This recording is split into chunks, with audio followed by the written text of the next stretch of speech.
بسم اللہ الرحمن الرحیم۔ السلام علیکم۔ رمضان میں نشریات کا خصوصی سلسلہ لے کر حاضر خدمت ہے، آغاز کرتے ہیں۔ ہمارے ساتھ حزب سابق موجود ہیں جناب جاوید احمد غامدی صاحب۔ السلام علیکم غامدی صاحب۔ وعلیکم السلام۔ ہم سب پہلے حصے میں ہم قرآن مجید کے متعین ایک موضوع کو زیر بحث لاتے ہیں، اس کا تعلق اخلاقیات سے ہے، ایمانیات سے ہے، وہ چیزیں جنہیں اپنا کر ہم رمضان میں بالخصوص اچھے مسلمان بن سکتے ہیں۔ آج جس موضوع کا میں نے انتخاب کیا ہے وہ اوہام کی پیروی ہے، سنی سنائی باتوں کو بغیر تحقیق کے، تصدیق کے، محض گمانوں کو اپنے ہاں پیدا کر کے آگے پہنچا دینا ہے۔ قرآن مجید میں اس کی بڑی سختی سے ممانعت آئی ہے۔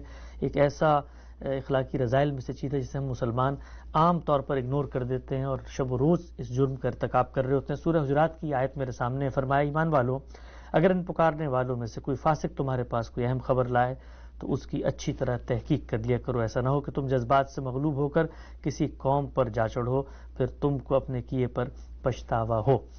غامدی صاحب نے اس آیت کی تفسیر میں لکھا ہے یعنی خبر کی بھی اور خبر دینے والے کی بھی۔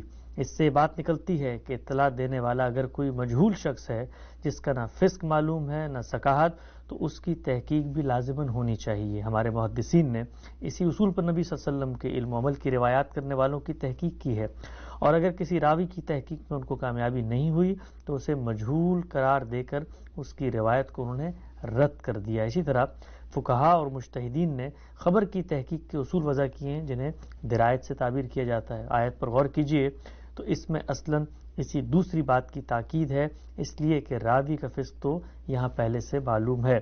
اسی طرح اس آیت کے اندر ایک لفظ آیا ہے جہالہ کا، اس کے بارے میں غام صاحب لکھتے ہیں کہ یہ جوش و ہیجان کے معنی میں ہے۔ عربی زبان میں جس طرح لا علمی کے معنی میں آتا ہے اسی طرح اس مفہوم کے لیے بھی آتا ہے، یعنی ان لوگوں کی باتوں میں آ کر کسی بے گناہ قبیلے یا گروہ کے خلاف کوئی اقدام کر بیٹھو۔ اس طرح کا اقدام خاص طور پر مسلمانوں ہی کے کسی گروہ کے خلاف اگر کیا جاتا ہے تو یہ نہ صرف صریح عدوان ہوتا ہے جس کی دین اور اخلاق میں کوئی گنجائش نہیں، بلکہ اجتماعی مسالے کے بھی خلاف ہوتا ہے جن کی رعایت اس وقت کی نازک صورتحال میں بھی ضرور تھی۔ ہم سب قرآن مجید کے اندر یہ پامال مضمون ہے، جا بجا اللہ تعالیٰ بیان کرتے، بظاہر لگتا ہے بڑی چھوٹی سی بات ہے، دین کے مقاصد تو بہت بڑے بڑے ہیں جی، اقامت دین، غلبہ دین، عالمی سطح پر مذہب اسلام کی بازیافت ہو، ہماری عظمت رفتہ کے نعرے لگائے جاتے ہیں، بڑی بڑی تنظیمیں ہیں۔ ہم نے نہیں دیکھا کہیں پر ہمارے مذہبی ماحول کے اندر، مذہبی لٹریچر کے اندر اس چیز پر توجہ دی جا رہی ہو، بلکہ سب سے زیادہ خلاف ورزی حقیقت یہ ہے کہ وہی لوگ کرتے ہیں جو مذہب کے علمبردار ہوتے ہیں، لوگوں کے بارے میں سنی سنائی باتیں، گمانوں پر مبنی باتیں بیان کرتے ہیں۔ اللہ تعالیٰ تو کہہ رہے ہیں ایمان گواہ بیٹھو گے یہ کام کیے تو۔ وہ باتیں جو آپ نے بیان کی ہیں وہ تو سرے سے دین کے مقاصد ہی نہیں ہیں۔ دین اصلاً تزکیے کا نام ہے، میرے وجود کی تطہیر، میرے نفس کی تطہیر، پاکیزگی، اسی کو قرآن مجید نے اپنی پوری دعوت کا مقصد قرار دیا ہے۔ تطہیر اور تزکیے میں تطہیر بدن بھی ہے، تطہیر خورونوش بھی ہے، لیکن سب سے بڑھ کر تطہیر اخلاق ہے۔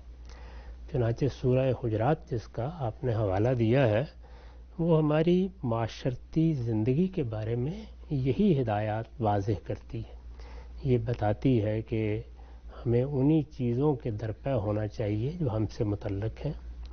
ہم اگر کسی چیز کا علم نہیں رکھتے تو ہمیں دیکھنا چاہیے کہ کیا اس کا علم حاصل کرنا علم کی ضرورت ہے یا محض اپنے تجسس کی وجہ سے ہم دوسروں کے معاملات کی ٹو لگا رہے ہیں۔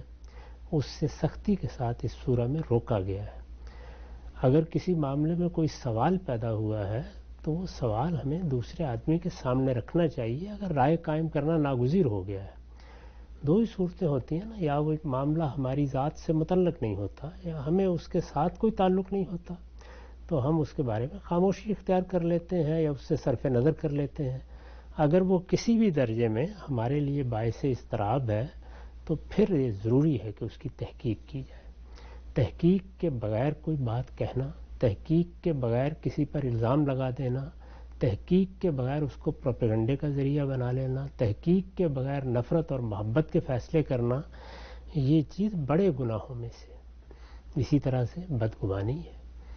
اللہ تعالیٰ نے بڑی سختی کے ساتھ اسی سورہ میں ہمیں روکا ہے اس سے کہ اچھے گمان رکھنے چاہیے، اللہ تعالیٰ کے بارے میں بھی اچھے گمان رکھنے چاہیے۔ یہ فرمایا ہے، ایک حدیثی میں آتا ہے کہ بندہ میرے بارے میں جو گمان رکھتا ہے میں اس کے مطابق ہی اس سے معاملہ کرتا ہوں۔ اچھا، بڑی تو اپنے پروردگار کے معاملے میں بھی یہ احتیاط کرنی چاہیے کہ ہم کوئی برا گمان نہ اپنے ذہن میں پیدا کر لیں۔ وہ سراپا خیر ہے تو اس کے بارے میں خیر ہی کا گمان رکھیں۔ اپنے مسلمان بھائیوں کے بارے میں بھی خیر خواہی کے جذبے کے ساتھ کوئی بات کہنی ہے کہیں، کسی چیز پر غور کرنا ہے کریں۔ دنیاوی زندگی میں بہت سے مسئلے پیدا ہو جاتے ہیں، باہمی تعلقات میں ہو جاتے ہیں، معاشرت میں ہو جاتے ہیں، سیاست میں ہو جاتے ہیں۔ اسی طریقے سے معیشت کے معاملات میں کچھ لین دین کرنا ہے، کچھ کسی کو قرض دے دیا، کسی کے ساتھ کوئی تجارت کی، کسی سے کچھ وصول کرنا ہے، کسی کو کچھ دینا ہے، یہ سب چیزیں بہت سے نزاعات کا باعث بھی بن جاتی ہیں، اختلافات کا باعث بھی بن جاتی ہیں۔ ان میں اپنے آپ کو پابرجا رکھنا، دوسروں کے بارے میں خوشگمان رہنا، ان سے متعلق اگر کوئی سوال پیدا ہوتا ہے تو ان کا اپنا بیان لیے بغیر کوئی رائے نہ قائم کرنا، اپنی طرف سے گمانوں کے لشکر پیدا کر کے حملہ آور ہو جانا، یہ کسی بندہ مومن کی شان نشان نہیں ہے۔ تو اللہ تعالیٰ نے ہمیں ہر باب میں یہی تاکید فرمائی ہے۔ چنانچہ جو 10 بنیادی احکام 10 یا 10 کمانڈمنٹس کہیے سورہ بنی اسرائیل میں بیان ہوئے ہیں، اس میں بھی یہی فرمایا ہے کہ وَلَا تَقْفُ مَا لَيْسَ لَكَ بِهِ علم، جس چیز کا تمہیں علم نہیں ہے اس کے درپا ہونے کی ضرورت کیوں ہے؟ یعنی کسی شخص کے ہاں کوئی عیب ہے، وہ اس کا اور اس کے پروردگار کا معاملہ ہوا کرے، تم کیوں اس میں اپنا خون جلاتے ہو؟ لیکن اگر کوئی کنسرن پیدا ہوا ہے تو پھر اس کے کچھ تقاضے ہیں، یعنی تحقیق کی جائے گی، صحیح صورت معلوم کی جائے گی، متعلق آدمی کا بیان لیا جائے گا، اس کے ساتھ تبادلہ خیالات ہوگا۔ وہ کوئی علمی چیز ہے، وہ کوئی عملی چیز ہے، وہ کوئی تدبیر کی چیز ہے۔ انہی مراحل سے گزرنے کے بعد پھر کسی شخص کو حق حاصل ہوتا ہے کہ وہ دوسرے کا موقف بالکل صحیح بیان کرے، پھر اس میں اگر تنقید کرنی ہے تو تنقید کر دیں۔ ٹھیک۔ اچھا، ہم سب لوگ عام طور پر ایک عذر تراشتے ہیں، وہ یہ کہتے ہیں کہ بھئی ہم نے ایک بات سنی ہے، ٹھیک ہے، ہم نے اس کی اس درجے میں تحقیق نہیں کی جس درجے میں تحقیق ہونی چاہیے تھی، لیکن اس بات کے اندر کسی کی غیبت ہے، کسی کی برائی ہے، تو اس کو ہم نے آگے بیان کر دیا اس خدشے سے کہ اس تک پہنچ جائے اور اس کو علم ہو جائے کہ دوسرا آدمی اس کے بارے میں کیا کہہ رہا ہے۔ یہ ساری چیزیں بیان کی جاتی ہیں۔ جو رویہ علماء کا سامنے آتا ہے، محدثین کا سامنے آتا ہے، فقہا کا سامنے آتا ہے، ان کے پاس اتنا بڑا خزانہ ہے رسالت مآب صلی اللہ علیہ وسلم کی نسبت سے، وہاں پر تو یوزر بطریق اولا پیش کیا جا سکتا تھا کہ بھئی یہ تو اللہ کے پیغمبر کی بات ہے، ہم زیادہ تحقیق میں پڑے تو یہ نہ ہو کہ کوئی اچھی بات ہی ہم سے ضائع ہو جائے، لہٰذا سب کچھ ہم منتقل کرتے ہیں۔ انہوں نے اپنے اس جذبے کی قربانی دی کہ پیغمبر کی باتوں کو بھی جو لوگ بیان کر رہے ہیں تحقیق کے بغیر آگے نہیں جانا چاہیے۔ یہ انہوں نے اپنا فریضہ ادا کیا۔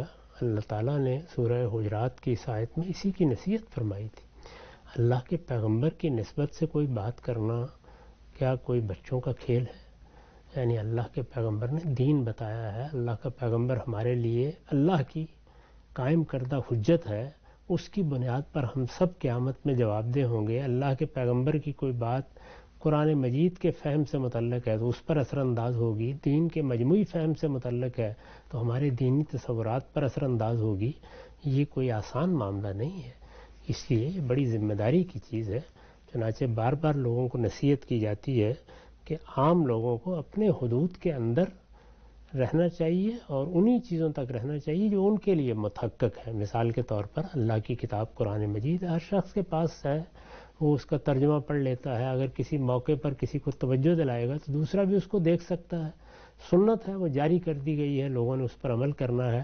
لیکن روایات کے معاملے میں یہ اہل علم کا کام ہے کہ اس کا جائزہ لیں، اس کی تحقیق کریں۔ ان کے بارے میں کسی کو زبان نہیں کھولنی چاہیے جب تک کہ وہ تحقیق سے نہ گزر جائے۔ نقطہ بالکل واضح ہو گیا۔ سورہ حجرات ہی کی ایک اور آیت ہے، میں پڑھ دیتا ہوں۔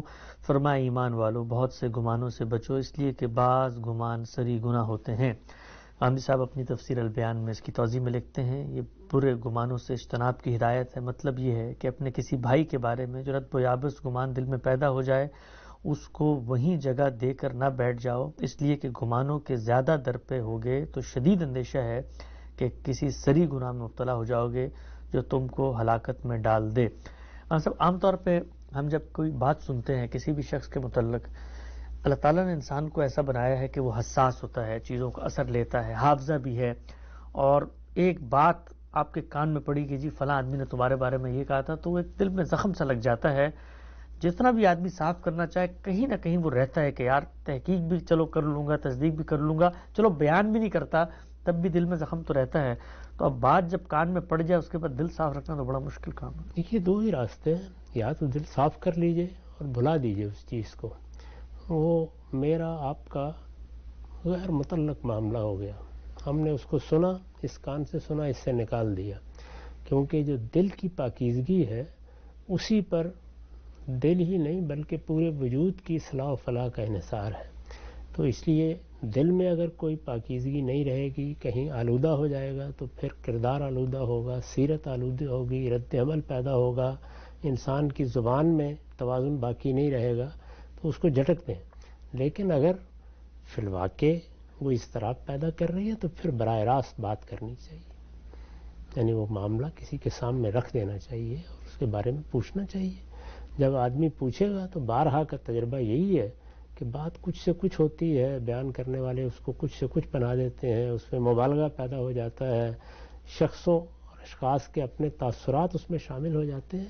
تو اس لیے اللہ تعالیٰ نے بڑی عمدہ نصیحت فرمائی ہے کہ اجتنبوا کثیرا من الظن ان بعض الظن اسم، زیادہ گمان کرنے سے آدمی کو اجتناب کرنا چاہیے. نقطہ بالکل واضح ہو گیا. اسی آیت کی تفسیر میں مولانا امین حسن اصلاحی تدبر قرآن میں لکھتے ہیں، اس سے تعلیم نکلی ہے کہ ایک مومن کو بدگمانیوں کا مریض نہیں بن جانا چاہیے بلکہ اپنے دوسرے بھائیوں سے حسن ظن رکھنا چاہیے. اگر کسی سے کوئی ایسی بات صادر ہو جائے جو بدگمانی پیدا کرنے والی ہو تو حتی الامکان اس کی اچھی توجیہ کرے. اگر اچھی توجیہ نکل سکتی ہو، اس کے برے پہلوؤں کو اسی شکل میں اختیار کرنا جائز ہے جب اس کی کوئی اچھی توجیہ نہ نکل سکے. اگر بدگمانی کے سزاوار سے آدمی کو خوشگمانی ہو تو یہ اس بات کے مقابل میں اہون ہے کہ وہ کسی خوشگمانی کے حقدار سے بدگمانی رکھے. کیا خوبصورت بات دیکھی ہم صاحب مولانا امین حسن اصلاحی نے کہ آپ نے اگر کوئی شخص آپ کے بارے میں اچھا ذوق رکھتا تھا، اچھی بات، اچھا ظرف رکھتا تھا، آپ نے اس سے بدگمان ہو گئے تو یہ تو بڑی خسارت کی فیصلہ ہے. لیکن اگر حقیقت اس کے برخلاف ہے اور آپ اچھا گمان رکھ لیتے تو تب بھی آپ فائدے میں رہیں گے کم سے کم. ہر حال میں اس لیے کہ خوشگمانی کے نتیجے میں آپ کی اپنی طبیعت پر اچھا اثر ہوا، آپ کے اپنے کاموں پر اچھا اثر ہوا، آپ کی سیرت و کردار پر اچھا اثر ہوا، آپ کے ماحول پر اچھا اثر ہوا. تو سوال یہ ہے کہ بدگمانی کر کے کرنا کیا ہے، بدگمانی کا حاصل کیا ہے. اصل چیز تو یہ ہے کہ اگر فی الواقع کوئی ایسی چیز محسوس ہوتی ہے جس کی اصلاح کی ضرورت ہے یا جس معاملے میں کسی وضاحت کی ضرورت ہے، جس سے کوئی خرابی پیدا ہونے کا اندیشہ ہے، تو پھر اس کو باقاعدہ تحقیق سے گزار لینا چاہیے. تحقیق سے گزارے بغیر عام آدمی اقدام کرے یا اپنی زبان کھولے، خواص کریں، علماء کریں، سیاستدان کریں، آپ دیکھتے ہیں اس سے سوسائٹی بالکل برباد ہو کے رہ جاتی ہے. جی. اس سے لوگوں کے تعلقات خراب ہوتے ہیں، اس سے سنجیدگی کے ساتھ کسی مسئلے پہ گفتگو کرنا ناممکن ہو جاتا ہے، بحث مباحثہ مناظرے کی صورت اختیار کر لیتا ہے، بلکہ جدال کی صورت اختیار کر لیتا ہے. تو اس سے اللہ کی پناہ مانگنی چاہیے. اچھا ہم صاحب اس میں ایک انٹینسٹی تو یہ ہے کہ میں انفرادی طور پہ کام کرتا ہوں، میں ایک عام آدمی ہوں، میرے بارے میں کسی رشتہ دار نے کوئی بات کہی، کسی نے سنی، میں نے اس پہ رائے قائم کر کے بدگمانی کو دل میں جگہ دے دی. لیکن میں حکمران ہوں، میں عالم ہوں، میں لیڈر ہوں، میں رہنما ہوں، اور میں نے اگر کسی کے بارے میں کوئی غلط نیریٹو پیش کیا تو اس کا اثرات تو لاکھوں لوگوں پر ہوگا. پھر اس کے بعد وہ کچھ لاہ عمل اپنائیں گے، اگر ملک کے اندر افواج موجود ہیں تو وہ شاید جنگ کر دوڑیں اور پھر نتیجہ ہر سو نسل کی تباہی میں نکلے. تو اس میں جو قوم کے زعماء ہیں، جو لیڈر ہیں، جو دانشور ہیں، بدقسمتی سے ہم نے یہ دیکھا صحافی بھی ہیں جن کا کام ہوتا ہے صحیح خبر دینا، وہ بھی سنی سنائی بات بغیر تصدیق کے، آج کل بڑا کام صاحب آپ جانتے ہوں گے یہ وی لاگس کا دور ہے، اور ایک خبر کہیں سے سنی جاتی ہے، اس کی بنیاد پہ پورا وی لاگ کر دیا جاتا ہے، اس میں اگلی شخصیت کی جو ہے بالکل ایسی کی تیسی ہو جاتی ہے، اور بعد میں معلوم ہوتا ہے تو چھوٹا سا کمنٹ کر کے جی ہمارے ذرائع نے ہمیں نئی خبر دے دی ہے. ان لوگوں کے لیے کتنی اہمیت ہے اس بات کی؟ آخری درجے کی اہمیت ہے. جتنا کسی کا اثر ہے اسی کے لحاظ سے وہ جواب دہ ہے. یعنی میں فرد کی حیثیت سے جواب دہ ہوں، خاندان کے ایک فرد کی حیثیت سے، خاندان کے ذمہ دار کی حیثیت سے. باپ ہوں تو میری ذمہ داریوں کی نوعیت اور ہے، اگر میں ماں ہوں تو میری ذمہ داریوں کی نوعیت اور ہے، بیٹا ہوں تو ذمہ داریوں کی نوعیت اور ہے. ایسے ہی ایک دانشور، ایک صحافی جو لوگوں کی رہنمائی کرتا ہے، جس کی بات لوگ سنتے ہیں، کوئی عالم ہے جس کی طرف لوگ رہنمائی کے لیے دیکھتے ہیں، سیاسی زعیم ہے، سیاسی رہنما ہے، تو یہ سب لوگ وہ ہیں جو لوگوں کے لیے نمونہ بنتے ہیں. ان کو تو ایک ایک لفظ سوچ کر نکالنا چاہیے. اگر یہ کوئی بات حدود سے متجاوز کریں گے تو یہ اپنے لیے بھی بربادی کا اہتمام کریں گے اور اپنی قوم کے لیے بھی, اور اس طرح صرف اپنے ہی نہیں بلکہ لوگوں کے گناہوں کے بھی ذمہ دار ٹھہرائے جائیں گے. نقطہ واضح ہو گیا. رسول اللہ صلی اللہ علیہ وسلم سے بعض رویا سے متعلق روایات پہنچی ہیں ہم تک, جس میں آپ صلی اللہ علیہ وسلم کو خواب دکھایا گیا, اور ایک خواب کے اندر آپ کو دکھایا گیا کہ روز قیامت ان لوگوں کا بہت برا انجام ہوگا جو اس طریقے سے کہیں کوئی خبر سنتے تھے, بات سنتے تھے اور پورے شہر میں اس کو پھیلا دیتے تھے. سلسلہ گفتگو کو آگے بڑھاتے ہیں. حدیث میرے سامنے ہے غام صاحب. یہ روایت ہے سہل بن سعد رضی اللہ عنہ سے. وہ فرماتے ہیں کہ رسول اللہ صلی اللہ علیہ وسلم نے فرمایا, مجھے اس چیز کی ضمانت دی, جس شخص نے مجھے اس چیز کی ضمانت دی جو اس کے دو جبڑوں کے درمیان میں ہے یعنی زبان, اور اس چیز کی ضمانت دی جو دو فرانوں کے درمیان میں یعنی شرمگاہ, تو اس کو میں جنت کی ضمانت دیتا ہوں. غام صاحب نے لکھا ہے تمام گناہوں میں بنیادی حیثیت تین ہی چیزوں کو حاصل ہے, ایک فواحش, دوسرے حق تلفی, اور تیسرے جان مال آبرو کے خلاف زیادتی.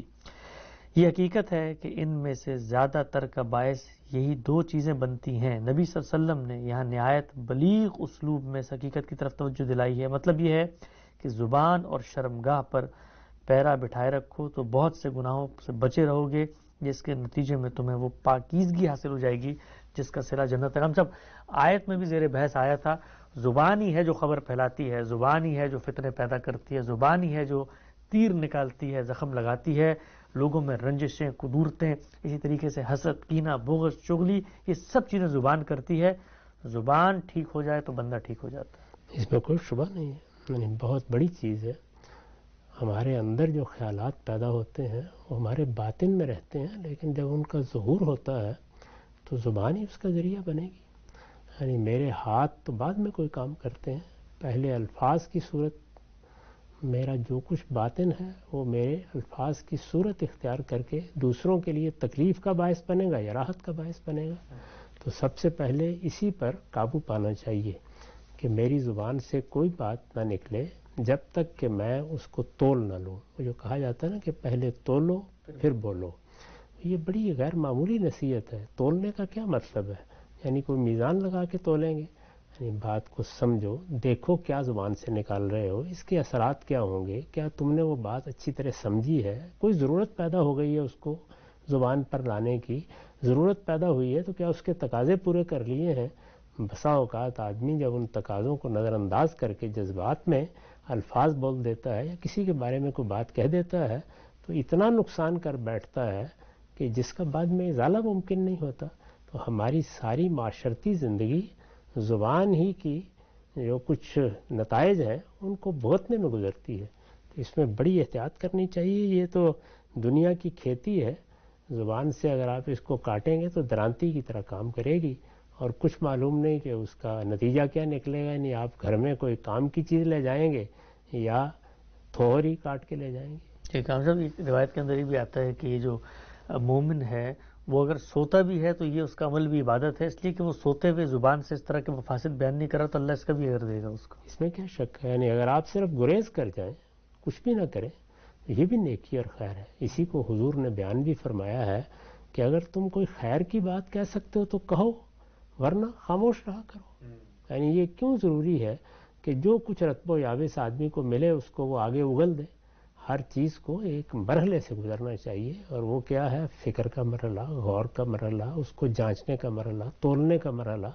اس کے بعد کوئی بات کہنی ہے تو ذمہ داری کے ساتھ کہنی چاہیے. حدیث کو ہم زیر بحث لے کر آئے, کچھ سوالات بھی آخر میں غام صاحب کی خدمت میں رکھتے ہیں. سوال ہے غام صاحب, ہم الہام کو لاکھ خدا کا کلام کہیں مگر وہ پھر بھی اپنی تشریح اور توضیح کے لیے انسانوں ہی کا محتاج ہے, اور مجبوری خدا کے پاس کیا اس کا کوئی علاج نہیں تھا کہ اپنے کلام کو انسانوں کی تفسیر سے آزاد کر دیتا؟ انسانوں کی تفسیر کا کیا سوال ہے؟ یعنی مجھے سمجھنا ہے اور میں ہی اس کا مخاطب ہوں. مجھے علم اور عقل سے اللہ تعالیٰ نے نوازا ہے, اسی لیے میں مخاطب ہوا ہوں. تو اب اگر اللہ تعالیٰ کوئی کلام فرمائیں گے تو کیا انسان کو سمجھانے کا کام بھی خود فرمائیں گے؟ پھر تو امتحان ہی ختم ہو گیا. پھر تو امتحان کیا, انسان ختم ہو گیا. یعنی پھر تو وہ بیل ہے. انسان کو اگر اللہ نے علم دیا ہے, عقل دی ہے, ادراک کی صلاحیت دی ہے, استنباط کی صلاحیت دی, وہی سمجھے گا. یہ بات کہ کچھ دوسرے لوگ ہمیں سمجھانے کی خدمت انجام دیتے ہیں تو تو اس کی وجہ صرف یہ ہوتی ہے کہ انہوں نے اس علم کے لیے اپنے آپ کو خاص کر لیا ہوتا ہے، ورنہ کسی کی کوئی اجارہ داری نہیں ہے، ہر آدمی براہ راست سمجھ لے، کس نے روکا ہے اس کو؟ ہم یہ مدد کیوں حاصل کرتے ہیں؟ ایک انجینئر سے اپنا مکان بناتے وقت حاصل کرتے ہیں، اپنے علاج معالجے کے لیے ایک طبیب کی طرف رجوع کرتے ہیں، اس لیے کہ اس نے اس علم کو اپنے لیے خاص کر لیا، اس میں محنت کی، اپنے اوقات اس کی نظر کیے، اس طرح وہ ہماری خدمت انجام دیتا ہے۔ تو ایسا کیا طریقہ ایجاد کیا جائے کہ جس کے نتیجے میں انسان نہ رہے؟ انسان کا شرف ہی یہ ہے کہ اس کو اللہ تعالیٰ نے علم و عقل سے نوازا ہے۔ علم و عقل سے جس آدمی کو بھی خطاب کیا جائے گا وہ سمجھے گا اور سوچے گا اور اختلاف بھی کرے گا۔ بالکل ٹھیک۔ اچھا غام صاحب، عام طور پہ لوگ گھبرا جاتے ہیں، سمجھتے ہیں کہ یہ بات بالکل واضح ہو جاتی پھر ہم اپناتے۔ بات کو واضح کرنے کے مراحل طے کرنا یہ خود علم کا امتحان ہے، اور اللہ تعالیٰ نے اس لیے دنیا میں بھیجا انسان کو۔ یہ بڑی لذت انگیز چیز ہے، یعنی آدمی اللہ کی بات سمجھ رہا ہے، اس پہ غور کر رہا ہے، اس کے بارے میں دوسروں کی آراء جانچنے کی کوشش کرتا ہے، اس میں گھبراہٹ کی کیا بات ہے؟ یعنی جب میں کسی بھی علم کو حاصل کرتا ہوں تو مجھے اس علم کے حقائق معلوم ہوتے ہیں، اس سے مجھے راحت ملتی ہے۔ ایسی راحت اللہ کی کتاب کے بارے میں جب میرے فہم میں افزونی ہوتی ہے تو اس سے بھی ملنی چاہیے۔ نقطہ بالکل واضح ہو گیا۔ غامدی صاحب کے ساتھ رمضان میں نشریات کا خصوصی سلسلہ لے کر حاضر خدمت تھے۔ وقت یہاں پہ ختم ہوتا ہے، دوبارہ حاضر خدمت ہوں گے، اب تک آپ کا بہت شکریہ۔